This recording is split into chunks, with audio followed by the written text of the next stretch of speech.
Hi everyone, welcome to your first monthly bonus lesson, first of many. There's going to be many more of these to come. This month we are going to be covering all things national parks and camping and RVing and all the things I don't normally do because I don't sleep on the ground, but I do love national parks, and we do have an RV expert and we do have a camping expert. We have lots of tips to give you, so let's dive into this. Katie's going to start with an intro to the national parks. Guys, I'm a big advocate with my kids of using the things that our tax money pays for. My kids have heard me say this over and over again. Public libraries, public transportation, national parks is part of this. This is something that we all support and we should all use. And I really think it also helps us, we get really into international travel as JGOOTers, but our own country is so beautiful and so diverse that this really helps your kids not only have a worldview, but have a view of how special and wonderful where they live and where they are from is as well. So the diverse landscapes are huge. I mean, you can go from forest to desert to coastal with the national parks and national lands. Some of the biggies, I mean, I think these are probably like bucket list type things. Yosemite, Yellowstone, Zion, Glacier National Park, Acadia, one of my favorites, Grand Teton, all of those that you've heard of and you've got these idea in your mind. Well, just like everything else in life, a lot of times things are cliche or popular for a good reason. They're pretty amazing. So definitely want to put those on the bucket list. And then, of course, let's talk a little bit about the benefit. This is what we're going to talk about in depth, which is nature. Getting your kids back to nature, out in the world. It's something that we probably all struggle with to some extent, living in a tech focused universe and very modern times, is getting our kids back to nature. All of this stuff is educational, and of course, getting them off of their screens and out walking around on their 2 feet to promote health is going to be important to all good parents. So, a couple of things that you can do to plan your national park trip. I mean, obviously, it's going to make sense to look at where they're located. If there are some that are close by, that are accessible to you, accessible to families' homes, accessible to airports that you know are accessible to you, like we talked about before, looking at those sort of positioning airports. Well, what if one is close to a national park?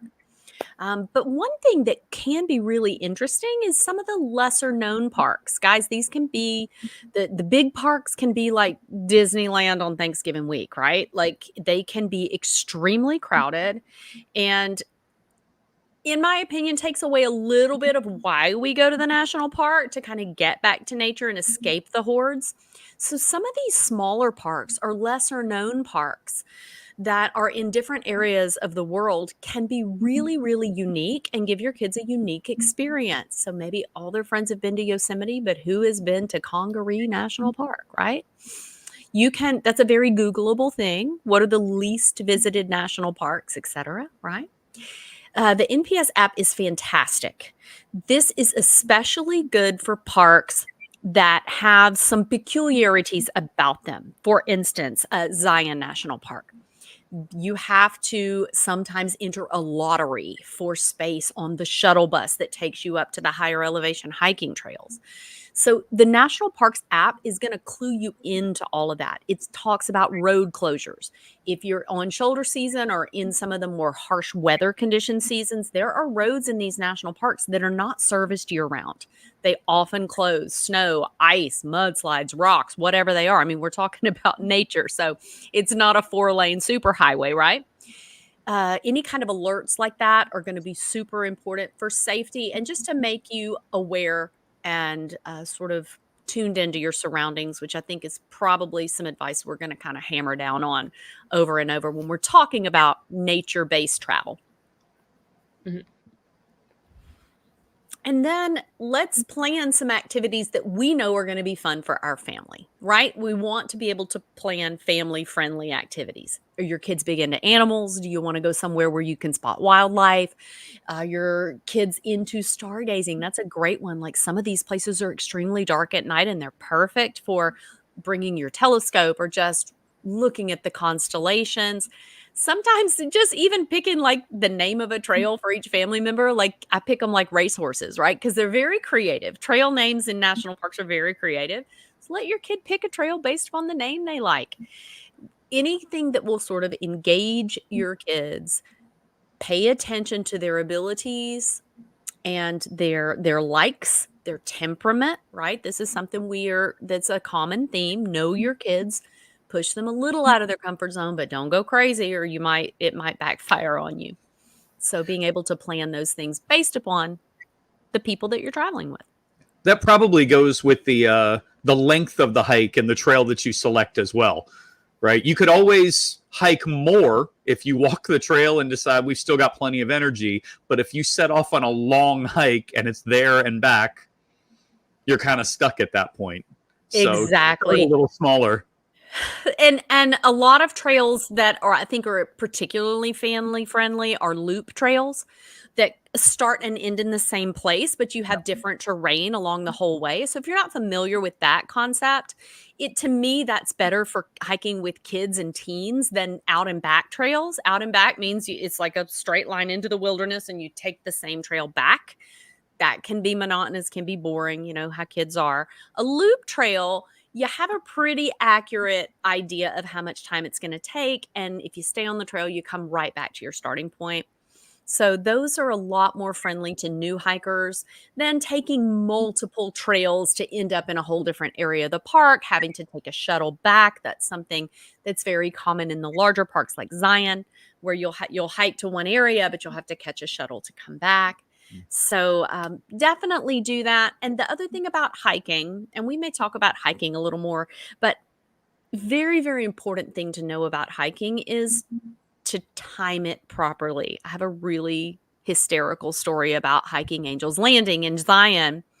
So we did this several years back. I'm not completely a couch potato. I'm relatively physically fit. I mean, I don't go to the gym 7 days a week. So my kids really wanted to do Angel's Landing. Newsflash. Today, Angel's Landing is permit only. Okay. You can't just show up and decide to hike Angel's Landing. You have to apply for a permit for it now. And there is a sign at the trailhead telling you up to that date how many people have died on this trail. And it's like in white paint because they have to change it so frequently. Yet I decide that I'm going to do this trail. And as we were taking the shuttle up, the tour guide kept saying, now, if you miss the last shuttle at 5 p.m., it's an 8-mile hike back to the gate. And there are bears and there are coyotes and there are mountain lions. And he said this like on repeat. So my husband and my kids go, we've got time. We just barely have time, but we've got time to do it. Guys, I've never cried so much on a trail in my entire life. I cried the whole way down. Everybody was like, Mom, it's okay. It's okay. You're going to make it, Mom. We got this. And we ended up running to catch the last shuttle. And I'm running thinking, I'm not going to be rocking 8 miles through the coyotes, right? So if you guys have not seen footage of Angel's Landing in Zion National Park, this is a virtual, I'm going to guide you to YouTube to do that, to better understand my story. Walter's Wiggles. That's another one to look up. So know your timing. Know your timing. Don't take off on a large hike, a long hike, right before the hottest part of the day, right before the closing of the park or the very last shuttle. That just adds a lot of unnecessary stress. But it makes for a great story, right? It's a great story. It sounds makes intense. For a great story. It was intense. So Angel's Landing is a chain hike. I don't know if y'all know about this, but chains are like hammered into the rock faces and you pull yourself along on chains at some portions of it. It's intimidating. It's intense. So I'm not that much of a weenie, but yeah. So let's talk about how to JGOOT camping. Okay. To keep it within the budget. A lot of people think that camping, it's the cheapest way to go. And it can be. When I was a single mom for 8 years, we did probably 12, 13, 14 camping trips a year. So every month we were camping and sometimes more than once a month. And it was the only thing I could afford at that time. This was pre-JGOOT, before I kind of knew Rule 1 very well. But it can be budget friendly, but you have to be careful. So campsite options, Campsites can be expensive. They can be over $100 a night, depending upon, where you are, what sort of amenities the campground has. So you can camp cheaply by camping in national forests. BLM stands for Bureau of Land Management. So these are lands that are available for camping responsibly. Now, this is going to be what we call boondocking camping. So this is no power. You got to have a generator, you got to have a flashlight, whatever. So this kind of camping may be a little intimidating for newbies. Julie's over there just going, oh my God. Just point me to the closest hotel room. Everything's fine. So this may not be great advice for brand new campers. Brand new campers, I would definitely recommend state parks. State parks are going to have a decent price point, usually under $50 a night. And they're going to have bathhouses with hot water. They're going to have plugs to plug in electrical appliances. They're going to have security. It's going to be gated at night. It's going to be uncreepy because of all of the traffic. So this is more kind of a upper level skill, utilizing this kind of camping in national forests and Bureau of Land Management, freecampsites.net. There are also some apps that will help you find sort of dry camping or boondocking camping on people's land, kind of like Airbnb, right? They put it out there. I forgot the name of the app, but you can Google that. Super easy to find people that actually let their land for camping, kind of like an Airbnb situation. So that would be a great option, but I do think that state parks would be a great beginner option. So America the Beautiful, this is something that I have had in the past and really got a lot of use out of. Have you guys ever had an annual park pass? Yes, the military actually gets this for free. So there are, I think, some promotional rates, like if you're in certain service industries and stuff. So you can check on that too. But either way, it's a very affordable annual rate. It really is. I think military gets a special rate. I know that children with disabilities that are permanent and life altering can get a pass as well. This would be something if you have a child with a disability. Also, senior citizens have an ability to get this pass as well at a decent rate. So if you're traveling with grandma, might be a good thing to sign grandma or grandpa up for the annual park pass. But it does, if you pay $80 a year, it gives access usually to your entire carload. If it is a per person or per head type of annual national park or national land or national forest, it even works at some like national monuments and things. So you just kind of have to look at it. But the $80 will cover sort of unlimited access to that. Now, it doesn't cover the camping, and special groovy awesome thing if you have a fourth grader.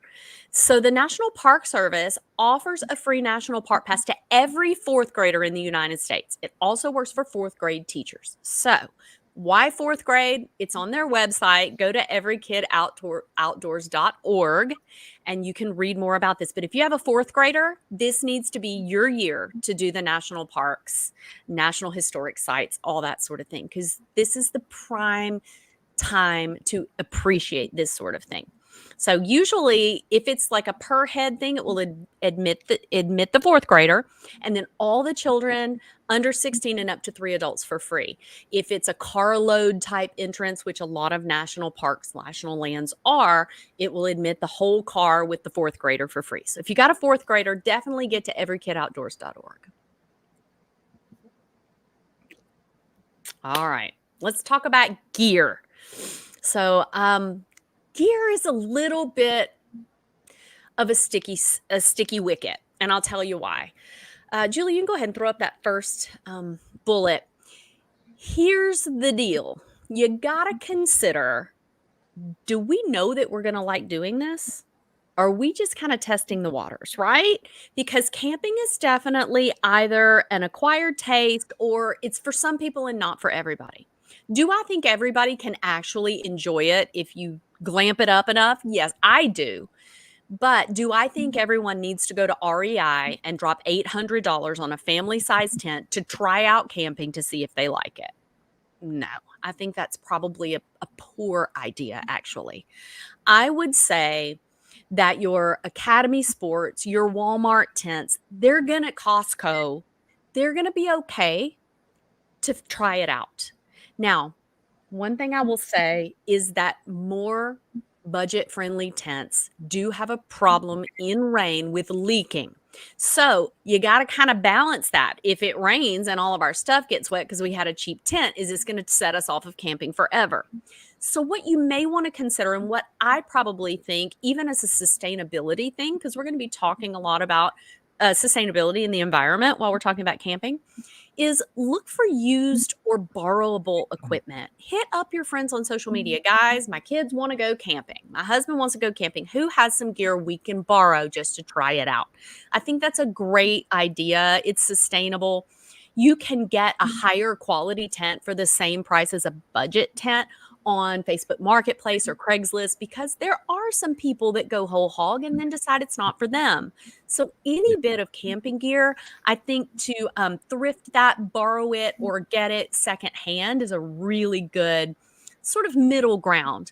If you decide to go for the Academy Sports tent, the Walmart tent, I definitely recommend getting on YouTube and learning how to use seam sealer on your budget tent. That is going to make a big difference in your ability to withstand a rainstorm in a budget tent. So that's kind of the dividing line between high-end camping gear and low-end camping tents, is the way the stitching is sealed. So I think there's also opportunities to rent equipment like this. I know our outdoor rec centers on military installations will do that, and we had a YMCA in Colorado that did this also, where you that's great. Yeah, you could rent out equipment to go camping at a really affordable price too. So just look in your area if you have something like that close to you. Great tip. And then cooking equipment. This is something that you got to decide how far down the rabbit hole you want to go. Just like every other hobby, I mean, you can scratch the surface or you can go whole hog. You definitely going to want to have a compact stove, unless you want to, haul your microwave to the state park and plug it into the thing. Probably a little propane stove. You can get one of those for $30 or $40. Those Coleman is going to be your Cadillac, right? But you can get a 2-burner stove for $30. It doesn't have to be a Coleman brand, especially if you're starting out. And then lightweight cookware, especially if you're going to be hiking in. So guys, there's all kind of levels of camping. There's car camping, there's backpacking. I would definitely recommend car camping with kids to get started. Backpacking, you got to have all those little light things and carry everything in on your back into the wilderness. That can be fun for sure, especially if you're a scout, you have a scout, or you're just that sort of outdoorsy family. But if you're just kind of getting started, which is really what we're tilting this for, people that don't know a lot about camping, then car camping, where you can actually pull your car right up to your camp spot, is probably going to be the best. So lightweight cookware sets, first trip, just bring a couple pots and pans from home if you're car camping. That doesn't really matter. And then, of course, safety and first aid.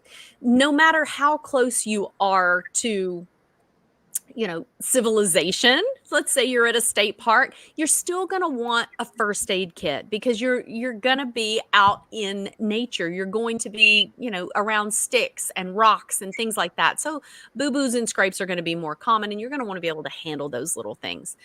If you're hiking, emergency blankets, especially if you're out in a desert or a mountainous climate, that makes sense. And then a multi-tool.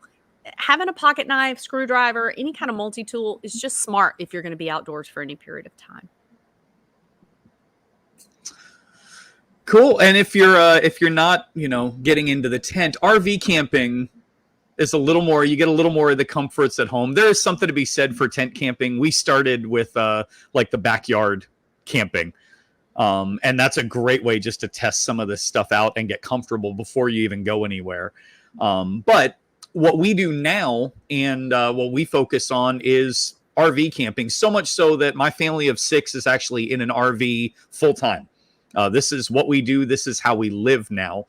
But a lot of people just want to take vacations and explore using these RVs. And so we've got some ideas for you if that's on the radar, if that's something you want to try as a family. And it all starts with, what RV you're going to take to begin with. You would be amazed at how many different varieties of sizes and shapes and layouts and everything else that there are.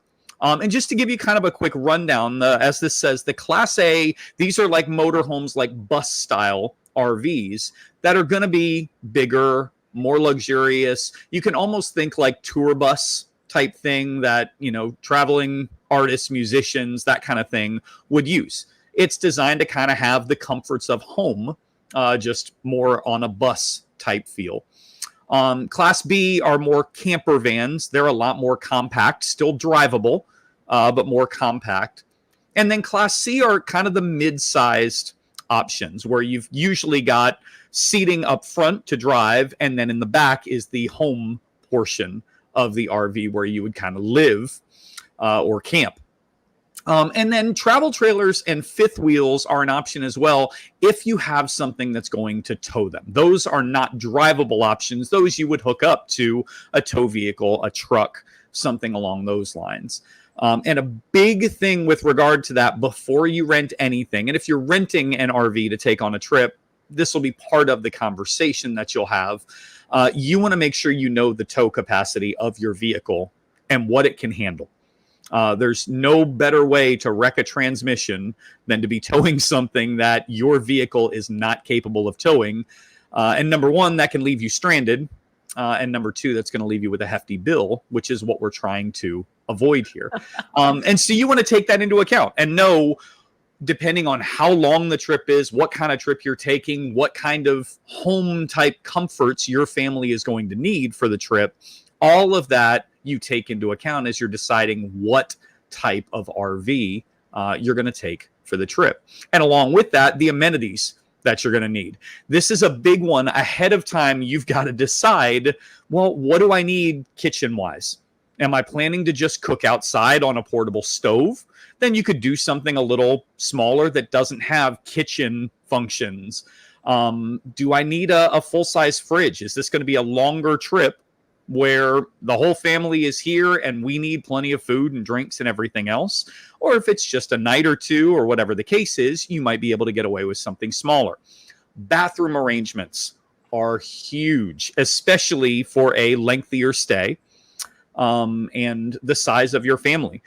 Now, again, we're full-time in an RV right now, but when we were figuring that out, our first RV as a family of 4 that grew into 5 and now 6, we got an RV with just one bathroom, and it was amazing how quickly we regretted that.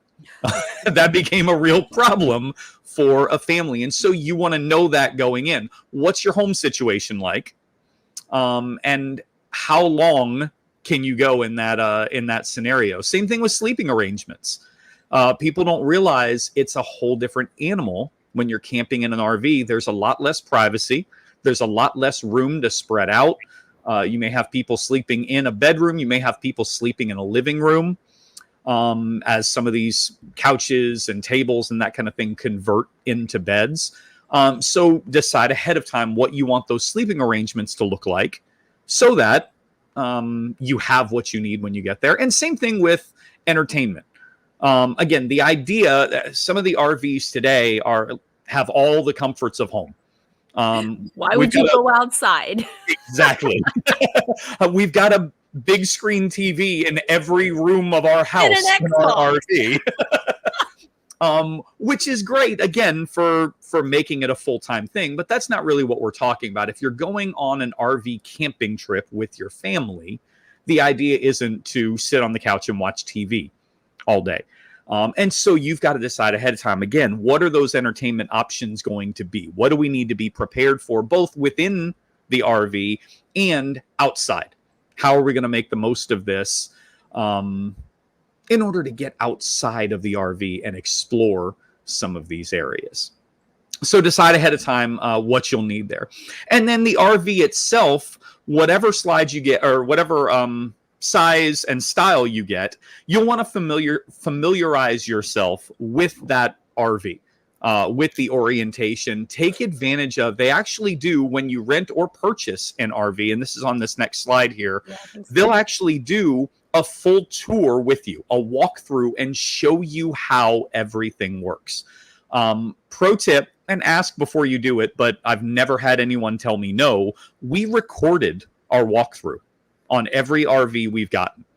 And so as the person is walking us through and showing us what this switch does, how to operate this, all the different bells and whistles and tools and features, we recorded it so that we can go back to reference it later. It all sounds very, very simple as they walk through it because they've done it 100 times. But then a week later, when you're out in the middle of nowhere and trying to figure out how to operate this thing, it's a whole different animal. So make sure that you familiarize yourself with the RV orientation and with the layout of it. Familiarize yourself with the rental agreement itself.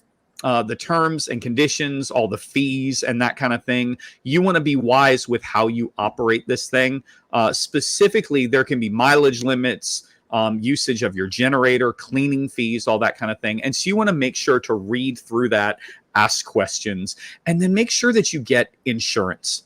These things are not inexpensive. And so check what insurance coverage is included, because usually there'll be some level included when you make a rental arrangement here.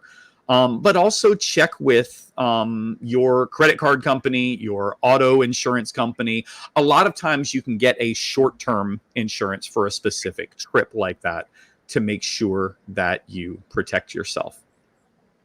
So that's the rental agreement, and then insurance was the next part of that. And then, like I said, do that walkthrough with the orientation. Make sure that you capitalize on that, take good notes, and even practice. There is something to be said for actually practicing with the RV, both setting it up, tearing it down, and then actually driving it. The first time I had to tow a vehicle, I took a wrong turn down a dead-end road that we were stuck on. There was no way to turn around because I've got a tow vehicle, a large trailer behind it, and ours is a 43-foot camper. So it's no joke. It's not small. And I had to back that RV up all the way back down the road to get out. It was no small feat. It is to my shame the number of words that were uttered. My wife had to take the kids for a walk. It was a tough trip, and it's back up a little bit. We've lost it. Pull forward to straighten out. Back up a little bit. It's not working. Pull forward.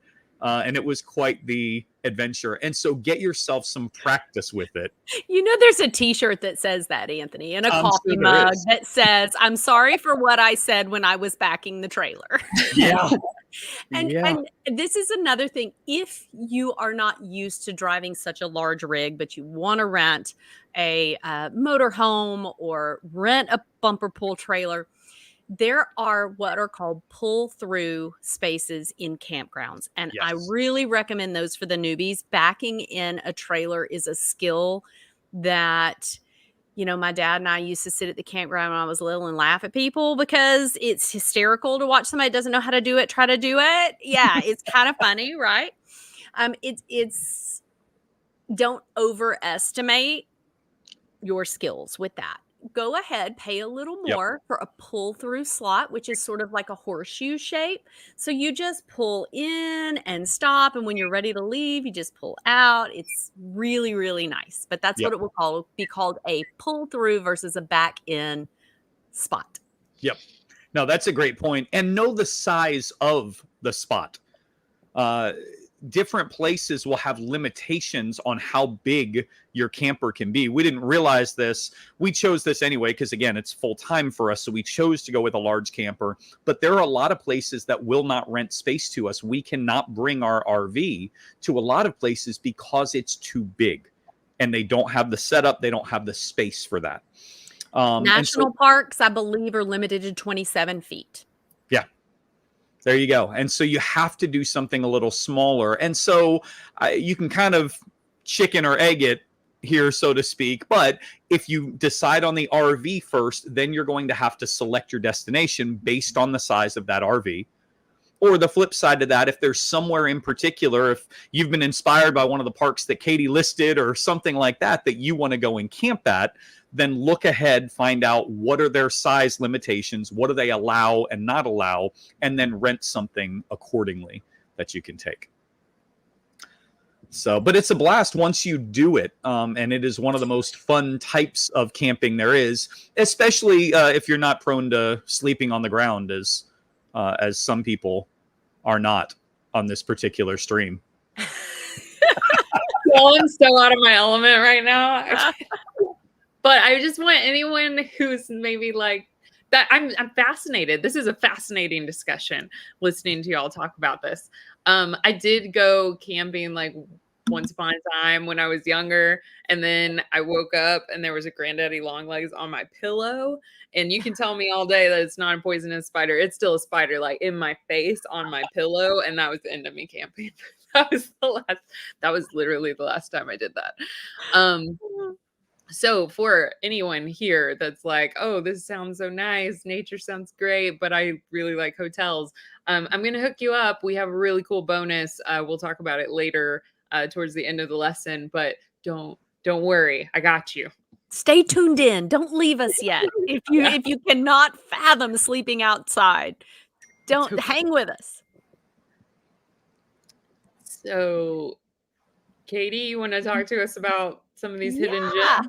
Let's talk about, so I really like when I'm in nature, especially with my family, to really be able to experience a little bit of peace and quiet and that reason that you go to nature. Therefore, I am averse to going to the most highly populated places in the park unless you go super, super early or very, very end of the day. So you're able to sort of research this. What are the most popular trails? Which trails are less popular, less crowded? Because I think sometimes the more populated places, let's take the Grand Canyon, for example.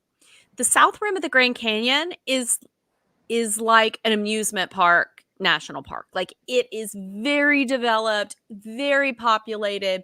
You stand there and you see the view of the Grand Canyon that everybody's seen on a postcard, right?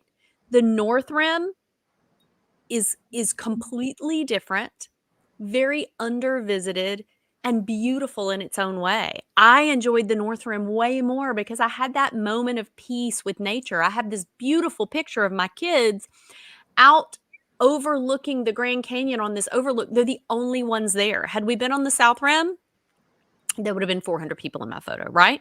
So look at things like the Fairyland Loop in Bryce Canyon. I've actually hiked that one. Cascade Pass in the North Cascades.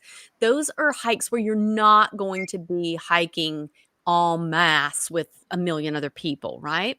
And then also, just like we tell you for any other kind of travel, figure out what that kind of shoulder season is, right? Figure out when it is least populated or less populated, but still the weather is amenable to hiking, to exploring, to being outside. So, Yosemite in the spring, most people go in the summer, but in the spring, the waterfalls are really active because of the runoff. Acadia in the fall, guys, I did this. And we flew into Boston on a trip alert. Super, super cheap flight to Boston, rented a car, drove up New England. It's about a 6-hour drive between Bangor and Boston. So not a horrible road trip, especially through New England in the fall, right? People come from all over the world to do that. The fall foliage at that time and the people factor. It was much less crowded than normal. We got quite a bit of privacy. We got quite a bit of quiet time in nature. And then Lamar Valley in Yellowstone, Cades Cove in the Great Smoky Mountains is a beautiful place, and you really can see a lot of wildlife. I know Julie is from around that area of the country. Did you ever go to Cades Cove? Absolutely. My in-laws actually live right up the road from Cades Cove. So my kids are there visiting them right now, and they've been to Cades Cove almost every morning. They just went the other day, and they said they saw 3 little, they called them fuzzballs with ears, but little baby bears. They saw a mama bear across the road, and the 3 little fuzzballs, they said, came out of the woods right behind her. So Cades Cove is one of the only places on the planet I've actually been camping. With the daddy long legs. Yes. That's exactly the wildlife that Julie spied. That's where I was in Cades Cove. That's the exactly 8-legged variety. Oh, geez. As I Oh. said, I'm not so much of a Disney princess that I don't enjoy the outdoors. We actually just spent the last 12 days going all around Scotland and Ireland and Iceland, and pretty much all of that was hiking volcanic craters and waterfalls and things like that. I love being outside. Don't love sleeping outside, but I do Fair love enough. Fair um, enough. being outside. So if that's you, again, there's hope. We'll talk more about that later. Right now, we're going to talk about how to engage your kids a little bit more, especially when you're going to the national parks and you're getting out and about. The Junior Ranger program is something that my boys, I have a 11-year-old and a 10-year-old at the time of this recording, they love this program. We do go to national parks. We do kind of like check them off our list, so to speak. We've gotten little stickers from the Junior Ranger program at each of the parks. And so what happens is you'll go in, you'll meet with someone there, and they'll walk your kids kind of through like a scavenger hunt, or they'll teach them fun facts. A lot of times there's like a little booklet that they'll fill out some activities and things like that. And then they'll come back, they'll swear a little oath, promise to protect the park and protect the wildlife and things like that. And then they'll get a sticker, and they're officially a Junior Ranger. So they can earn badges at each of the parks that they go to, and they'll learn more about each of those parks when they complete those programs. You can also do scavenger hunts. There's a lot of these that are printable on Pinterest. You can get some that are specific to the park that you're going to. Let's say you're going to Arches National Park or something like that, and you can get a list of different things that they're going to see, different arches, different sites, and they can check that off as they're going.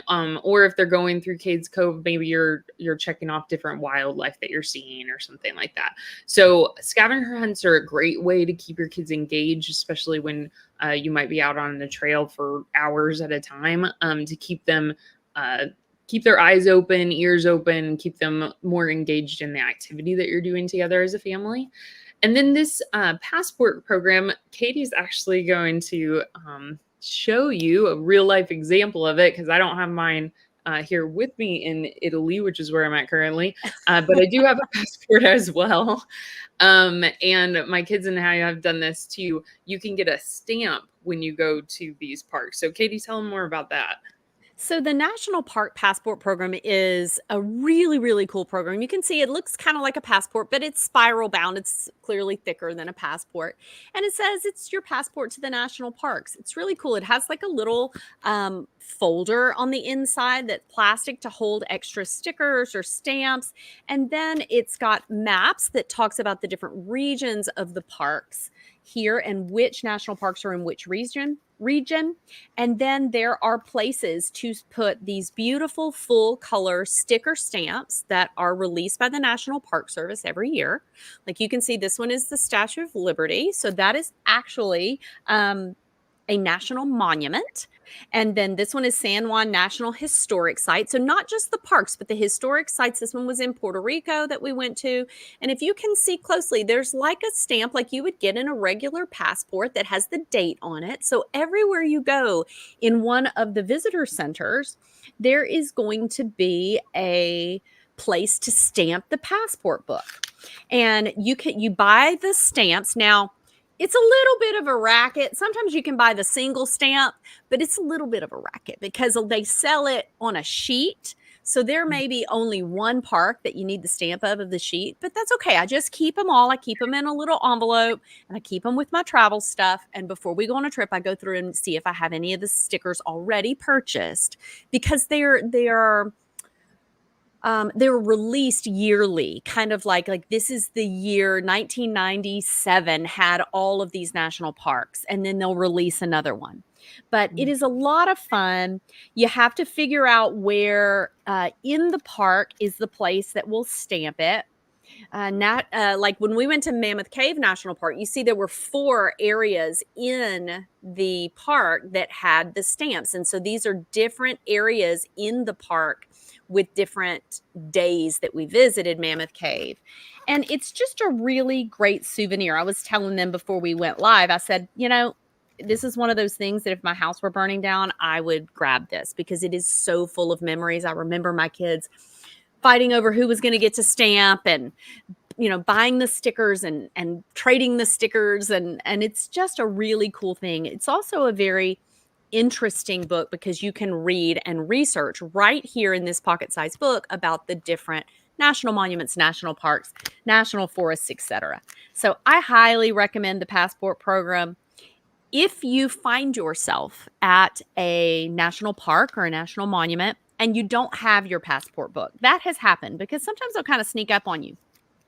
You can see what I did here. I think you can see is like I just did a little stamp on a piece of paper. And when I got home, I cut out that little piece of paper and used some packing tape and taped it over the sticker as if it had been stamped. So if you forget your book, it's no big deal. It's still a great memento. And I highly, highly recommend this. Would make a great gift to your kids to get them excited about a national park adventure.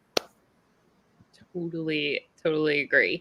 So now, with that being said, when you take your kids to the national parks or anywhere outdoors, we do want to be careful about the impact that we have on those parks. The Junior Rangers program will definitely emphasize that if you participate in that program. So we call this leaving no trace. So the principles for leaving no trace is that you're going to be enjoying nature, but we're also going to be preserving nature. And we want to teach our kids how to do this. Not littering is kind of the easy one, but there's also certain areas of nature that maybe we shouldn't be disturbing. I've been on hikes before with like natural pools or natural spring pools that they don't want any people in. Even kids just like dipping their hands in the water it can impact the ecosystem inside of that pool. And so they don't always want you touching in that case. So just be aware of where you're going, what the rules are for that area, and also that you're not leaving things behind like litter, like trash. It is helpful if you're going to be out hiking anyway and you're taking your kids with you, take a trash bag with you, offer to help pick things up. Have your kids help you look for and spot things that you can help like clean up the trail because you're already going to be out and about anyways. That makes a really, really big difference. If everybody thought like that, we'd have super clean, beautiful parks, which we do have beautiful parks. We want to keep them beautiful. As far as waste-friendly disposal, family-friendly waste disposal tips, use biodegradable options. They're marketed that way. They're easy to find. Use biodegradable soap. Make sure that you're packing out all of your trash, making sure that you're following the guidelines like we were talking about for the environment that you're in, because different parks have different rules. So just make sure that you're aware of that as you're going. And then maintain a safe distance from animals and from other campers. I told you earlier about Cades Cove and my kids just seeing bears recently. I've seen bears in Cades Cove a lot. If you want to see some bears, go to Smoky Mountain National Park. There's a lot of bears there. And when we were out at Cades Cove, we were biking one time, and I remember hearing people ahead of me saying, that there was a baby bear. And so they were like right up on top of the baby bear taking pictures, like really close, within a couple feet or whatever of a baby bear. And I like took off the other direction. Because I'm like, if there's a baby bear, There is a mama bear and maybe a daddy bear. Yeah, and you are way too close to her bear cub. So I don't actually know what happened to those people. I hope they made it out okay. But I just want you to be aware that there is a respectable distance that you should have. Be aware that you need to have respect for nature, not just for the animals, but nature in general. And be careful and maintain those safe boundaries with nature.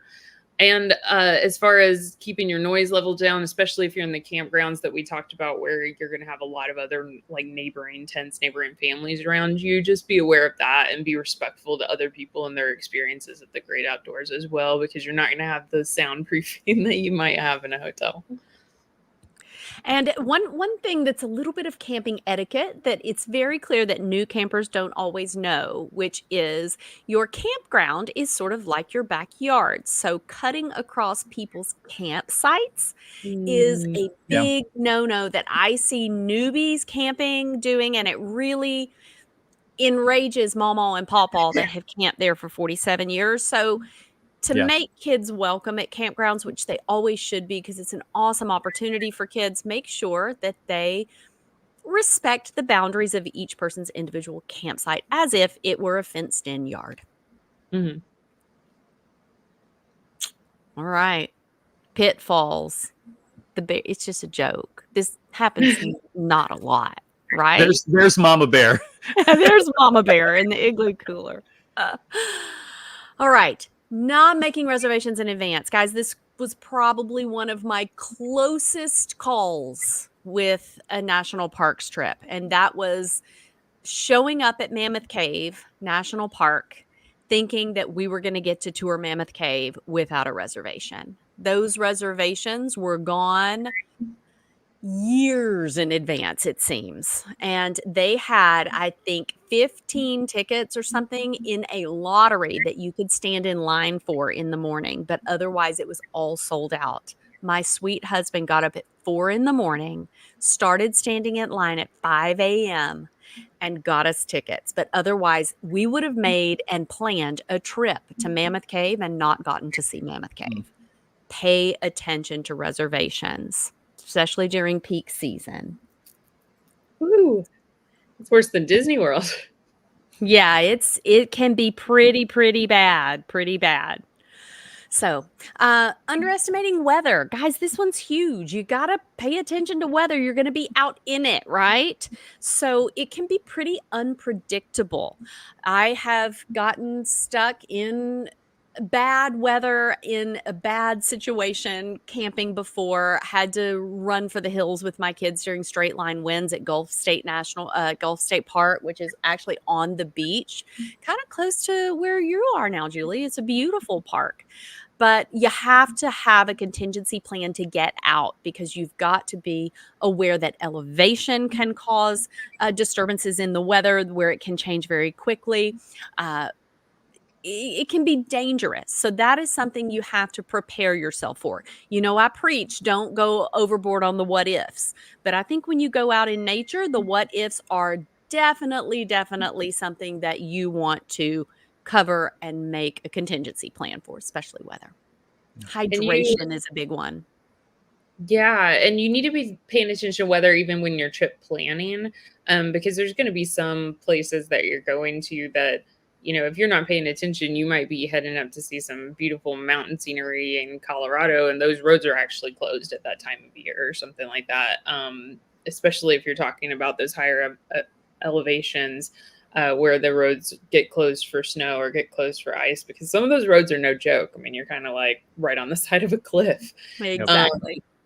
So you need to be aware of that. If you're going down the Everglades during hurricane season, you know, just be aware that you might encounter some weather disturbances during your trip. Yeah. Nobody wants to put up a tent after dark by the light of the headlights or your 4-year-old holding a flashlight. Don't ask me how I know this. Don't do it, Ethel. Leave early.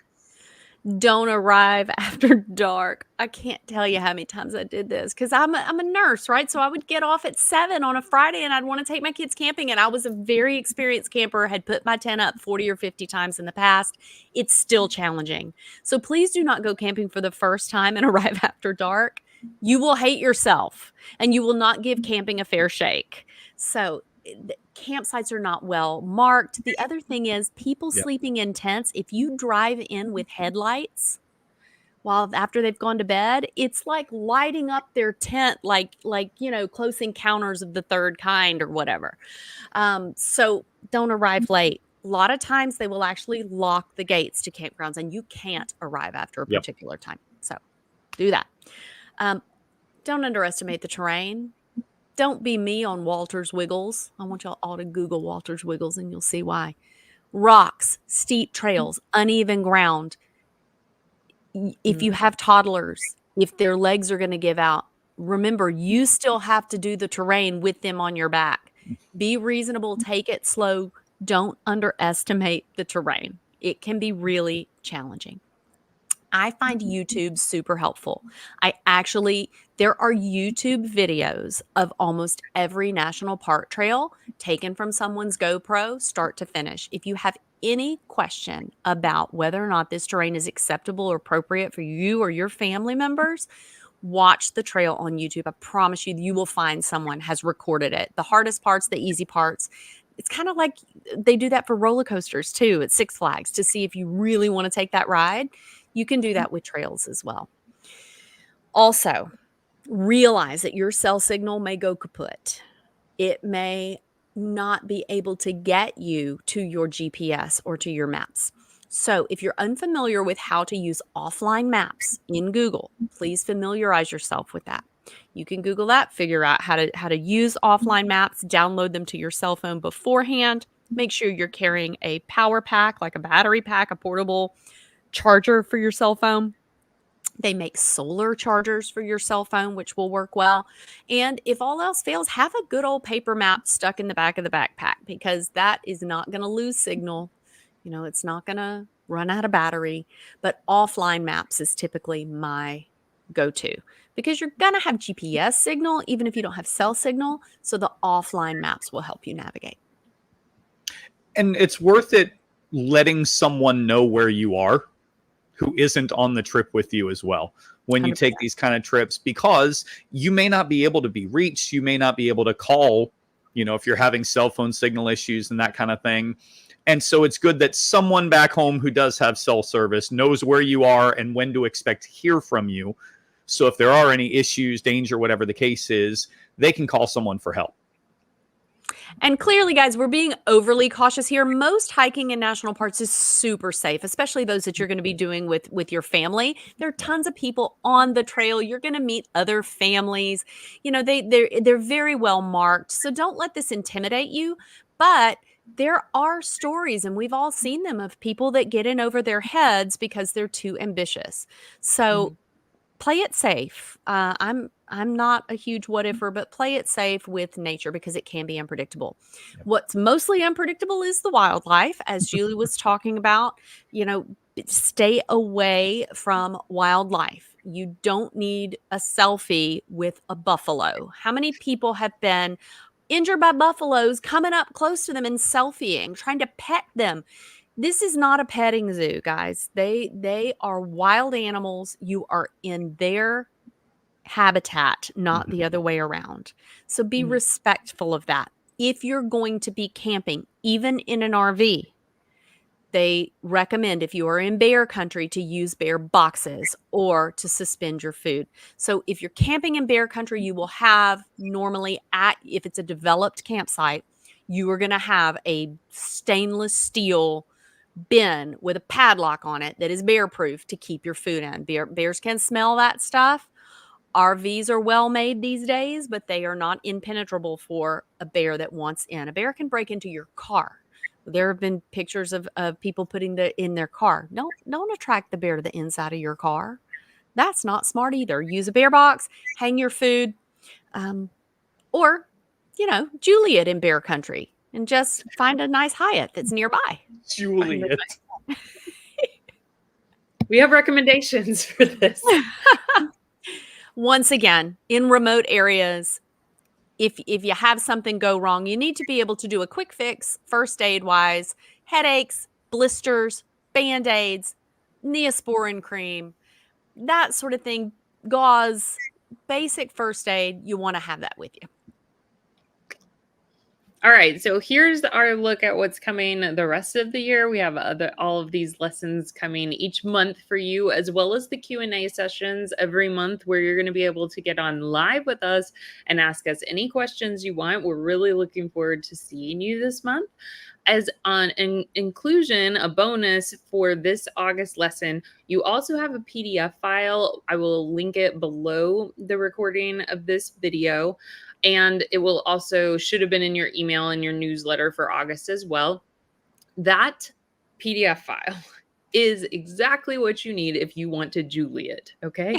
There is, this is a checklist for you of all of the national parks. They're listed alphabetically. It's a great list for you to kind of just see how many there are, because just the sheer volume of how many there are is incredible. And it'll help you kind of check the box for each of these parks, because there are so many. There's so much so much beauty here in America that you don't have to travel internationally anywhere else to see all of these incredible places. So so that gives you a lot of inspiration for future trips, okay?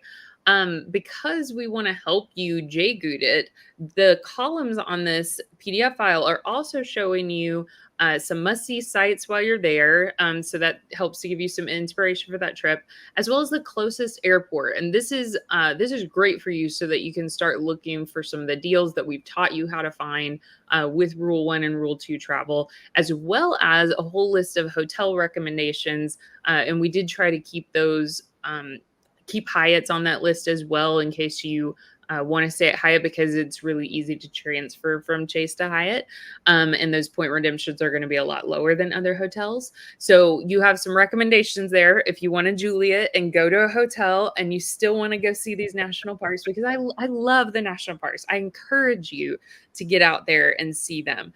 But I'm totally on your side if you don't want to sleep outside and you really want a hotel. That's what that list is there for.